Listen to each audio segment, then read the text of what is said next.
Double click and select these two documents and click open.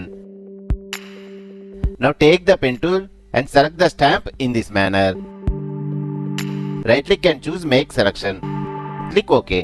Now press Ctrl J to duplicate the selection. Hide the bottom layer, then go to filter, sharpen and choose sharpen more. Go to select and choose the color range. Pick the background color, select the grayscale option under selection preview. Increase the fuzziness to 130. Enable the invert option and click OK. Now click on the layer mask option to view the final result. The stamp can now be moved to any other document.